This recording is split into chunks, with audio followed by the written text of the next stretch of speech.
ऐसा कभी नहीं हुआ था। धर्मराज लाखों वर्षों से असंख्य आदमियों को कर्म और सिफारिश के आधार पर स्वर्ग या नरक में निवास स्थान अलॉट करते आ रहे थे, पर ऐसा कभी नहीं हुआ था। सामने बैठे चित्रगुप्त बार बार चश्मा पोंछ, बार बार थूक से पन्ने पलट रजिस्टर पर रजिस्टर देख रहे थे। गलती पकड़ में ही नहीं आ रही थी। आखिर उन्होंने खींचकर रजिस्टर इतनी जोर से बंद किया कि मक्खी चपेट में आ गई।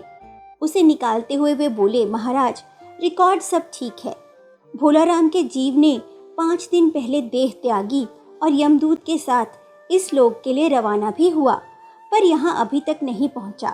धर्मराज ने पूछा, और वो दूत कहाँ है? महाराज, वो भी लापता है।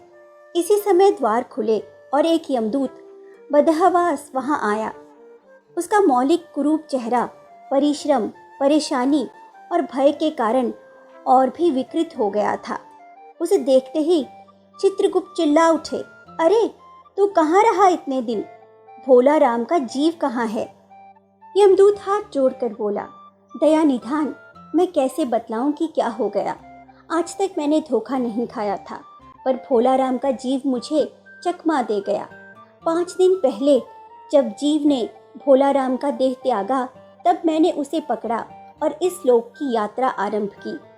नगर के बाहर ज्यों ही मैं उसे लेकर एक तीव्र वायु तरंग पर सवार हुआ, त्यों ही वो मेरे चंगुल से छूटकर ना जाने कहाँ गायब हो गया। इन 5 दिनों में मैंने सारा ब्रह्मांड छान डाला, पर उसका कहीं पता नहीं चला। धर्मराज क्रोध से बोला, मूर्ख, जीवों को लाते लाते बूढ़ा हो गया, फिर भी एक मामूली बूढ़े आदमी के जीव ने तुझे चकमा दे दिया।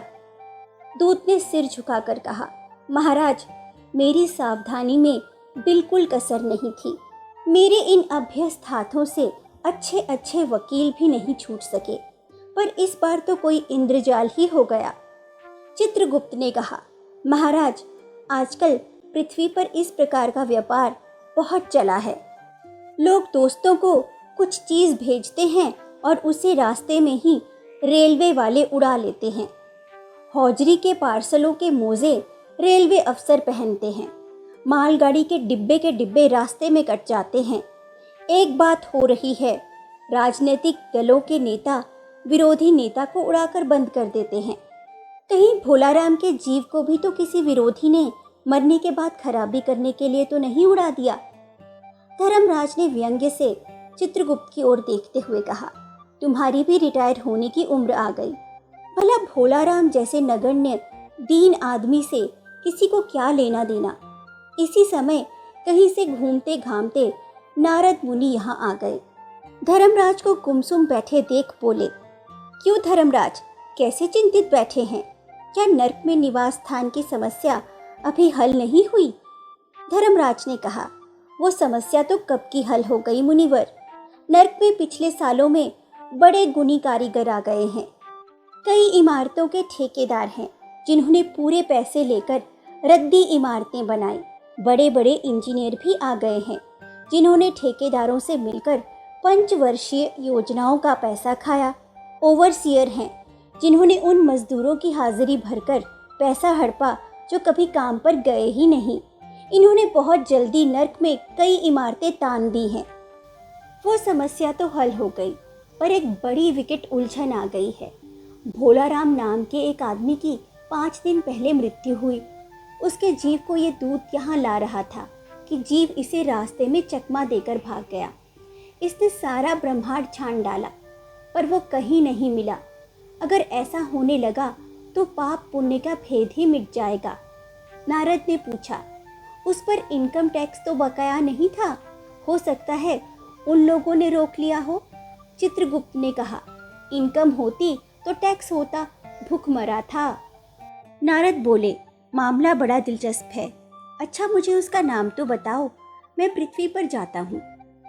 चित्रगुप्त ने रजिस्टर देखकर बताया, भोलाराम नाम था उसका। जबलपुर शहर में थमापुर मोहल्ले में नाले के किनारे एक 1.5 कमरे टूटे फूटे मकान में वो परिवार समेत रहता था। उसकी एक स्त्री थी, 2 लड़के और एक लड़की। उम्र लगभग 60 साल, सरकारी नौकर था। 5 साल पहले रिटायर हो गया था। मकान का किराया उसने 1 साल से नहीं दिया, इसलिए मकान मालिक उसे निकालना चाहता था। इतने में भोलाराम ने संसार ही छोड़ दिया। आज 5वां दिन है। बहुत संभव है कि अगर मकान मालिक वास्तविक मकान मालिक है तो उसने भोलाराम के मरते ही उसके परिवार को निकाल दिया होगा। इसलिए आपको परिवार की तलाश में काफी घूमना पड़ेगा। माँ बेटी के सम्मिलित क्रंदन से ही नारद भोलाराम का मकान पहचान गए। द्वार पर जाकर उन्होंने आवाज लगाई, नारायण नारायण। लड़की ने देखकर कहा, आगे जाओ महाराज।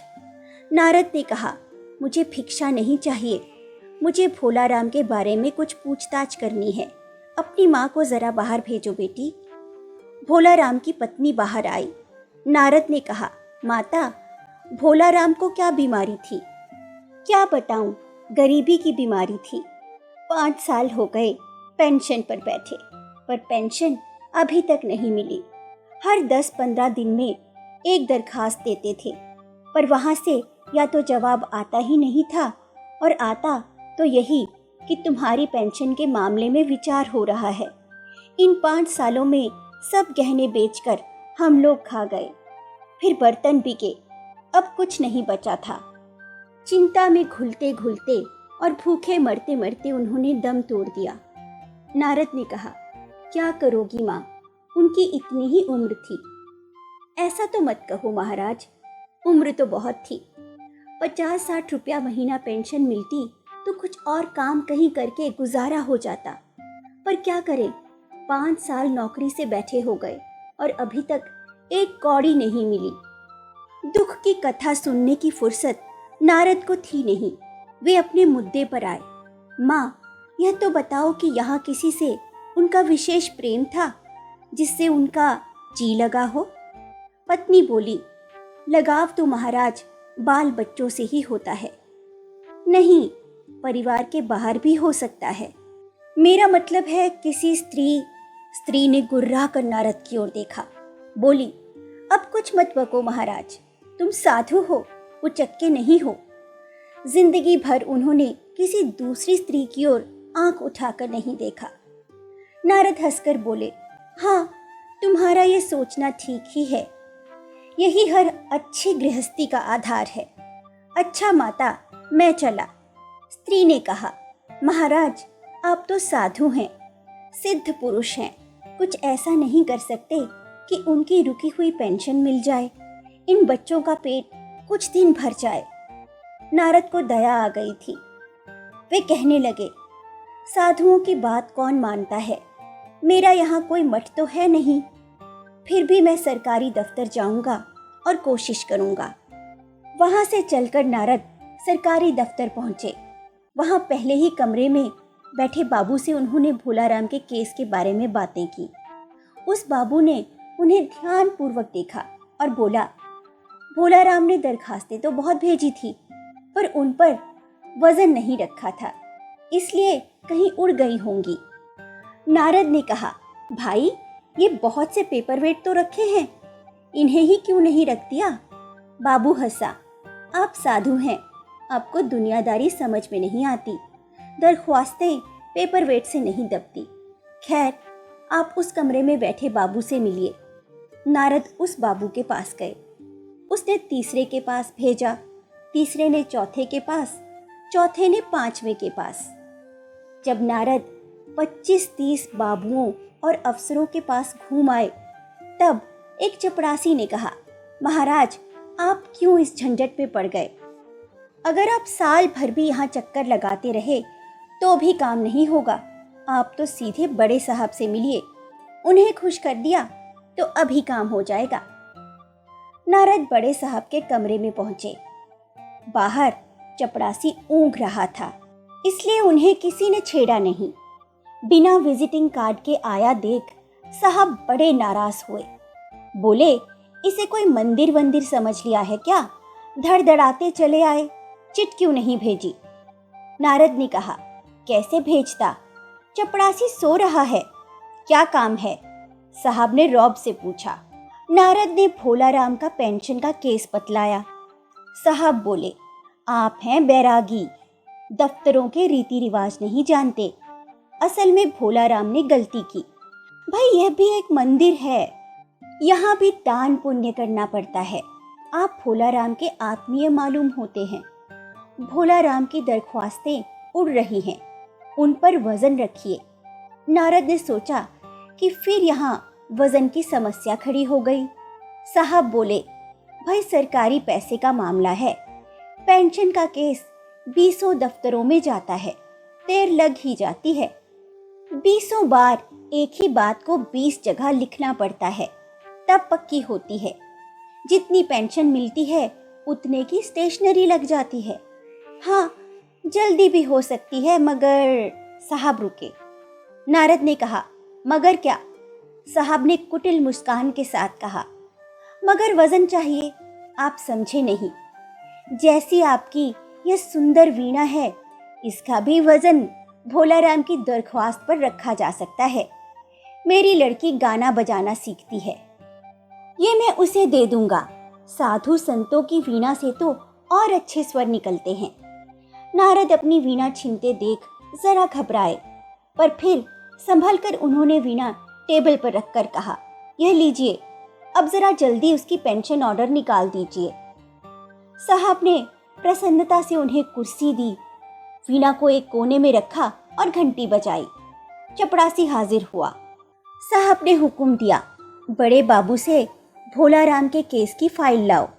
थोड़ी देर बाद चपड़ासी भोला राम की 100-150 दरख्वास्तों से भरी फाइल लेकर आया। उसमें पेंशन के कागजात भी थे।